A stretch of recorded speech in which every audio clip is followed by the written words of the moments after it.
High drama and tension grips South Africa tonight as reports emerge that two missing ANC officials wanted for massive fraud and corruption had attempted to flee the country through the Luda border.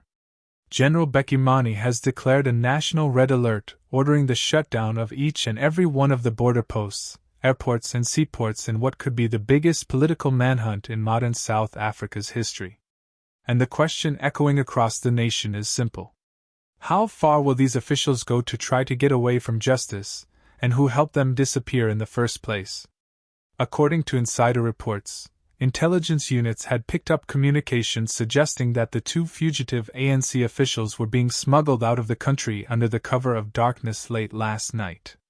Their alleged destination was Lutu, a small mountain kingdom known for its porous borders and easy access to routes leading into other African countries. At 2:45 a.m., border control officers at Mazarero Bridge received a red alert from Pretoria instructing them to carry out immediate vehicle inspections. Just hours later, two luxury SUVs were stopped at a remote crossing point between Wepener and Meeting. Inside one of them, police reportedly found fake passports, large sums of cash, and gold jewelry worth millions of rand. While the two suspects managed to evade capture, two bodyguards and a driver were arrested on the spot. The discovery has only deepened suspicions that the escape attempt was coordinated from within ANC networks. By dawn, General Mani had already called an emergency press briefing. Standing before a sea of flashing cameras and microphones, his tone was sharp and uncompromising. "These individuals are running from justice, not persecution," he declared. "The people's money has been stolen, and we will recover both the funds and the fugitives dead or alive." He confirmed that Interpol and the South African Defence Force had been placed on full alert with troops deployed across the Lutu and Mozambique borders while special units patrol major highways leading out of Gauteng and the Free State. Many called the manhunt a matter of national integrity, and promised that no political influence would stand in the way of justice. "This is not a witch hunt," he said resolutely. "It's an awakening. The old system that allowed criminals in suits to walk free is finished." Investigators close to the operation believe the fugitives received inside help from powerful political figures who tipped them off about the warrants in advance. Security footage from O Tambo International Airport reportedly shows a senior Inc. business executive meeting with one of the suspects 2 days before their disappearance. Why would one of the getaway cars be registered to a company owned by no less a person than an ANC treasurer? If that were not enough, an investigator described the ordeal. Thus, this was not random. They had access to money, transport, and fake documents, all organized quickly. Someone high up helped them vanish. The revelation has sparked outrage among ordinary South Africans who feel betrayed by a government that continues to protect the powerful at the expense of justice. The tension is said to be unbearable at Latuli House. Multiple reports indicate that party seniors are sharply divided over how to respond to the crisis. While some want the ANC to give Moni's task force maximum cooperation, others fear that such a scenario could expose even more skeletons hiding in their closets. An ANC insider spoke on condition of anonymity to reporters. "This is no longer about just two officials. The investigation is pulling in people at both provincial and national levels. It's spreading faster than anyone expected." Meanwhile, President Cyril Ramaphosa is reported to be closely following the developments, but his silence has raised eyebrows across the country.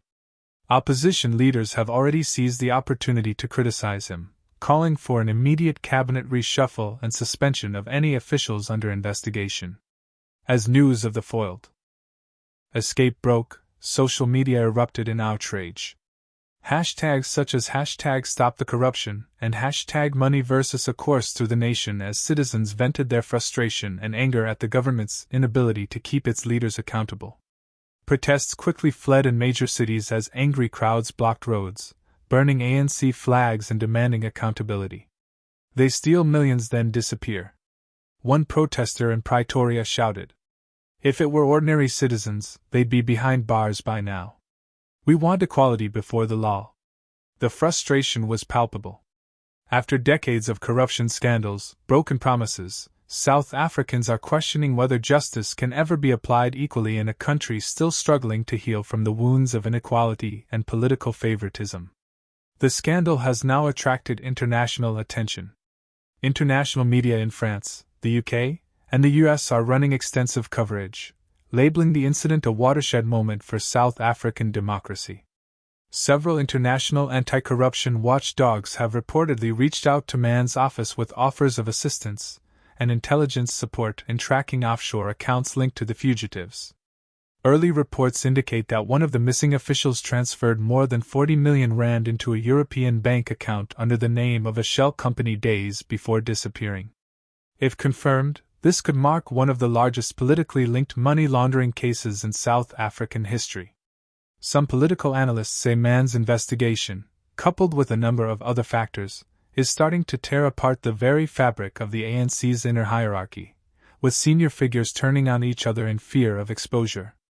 There is growing speculation that more arrest warrants are imminent, possibly targeting politicians at the cabinet level. The ANC is eating itself from the inside, one analyst said grimly. Every revelation pulls someone else into the fire. Mann's crackdown might be the final blow that changes everything. The unfolding drama has evoked a mixture of hope and fear among ordinary South Africans. Hope that justice might finally prevail, and fear that once again powerful interests will find a way to bury the truth. Many see General Many as a rare figure of integrity in a political landscape dominated by corruption and compromise. His determination to pursue justice, no matter how influential the suspects, has earned him both admiration and enemies. Yet, despite his public confidence, the scale of the investigation suggests he must be under immense pressure behind closed doors, with political power brokers reportedly doing everything they can to slow down the process or deflect attention. With the manhunt escalating, reports indicate that the search teams extend operations to neighboring countries, fortifying checkpoints as well as triggering cooperation agreements with regional intelligence networks. Still, some experts caution that in case the fugitives have already crossed into other jurisdictions, the extradition may prove cumbersome and prolonged, giving them ample time to eliminate traces and secure asylum. Meanwhile, within South Africa, pressure mounts on the government. Already fragile public confidence in state institutions is currently hanging by a thread. This is what citizens argue over in neighborhoods, cafes, and online forums. What this all means for the future of the country. Some say this could be the moment when South Africa finally starts cleaning house, a real reckoning that restores faith in justice and governance. Others fear that it will end like so many scandals before it. With a few arrests and quiet settlements, the powerful once more walking free. Either way, the events of this week have left an indelible mark on the nation's political psyche, reshaping the public conversation about integrity and leadership. As South Africa watches the unfolding manhunt, one message from General Money remains crystal clear. Justice will come no matter how far the corrupt tried to run. But behind headlines of corruption and a near constitutional crisis lies a deeper, more haunting truth. A government haunted by its own history, a ruling party struggling to survive under the weight of its scandals, and a nation demanding to be heard. The coming days will determine whether South Africa finally confronts its demons or once again buries them beneath political convenience. But can General Money arrest the fugitives before they disappear forever, or will the system protect them as it always has? Only time will tell. If you want to follow every new lead, every revelation, and every confrontation in this fast-developing story, click below to subscribe. But before you go, don't forget to like and share this video so that others may also be kept informed. South Africa deserves the truth and will make sure it's heard loud and clear.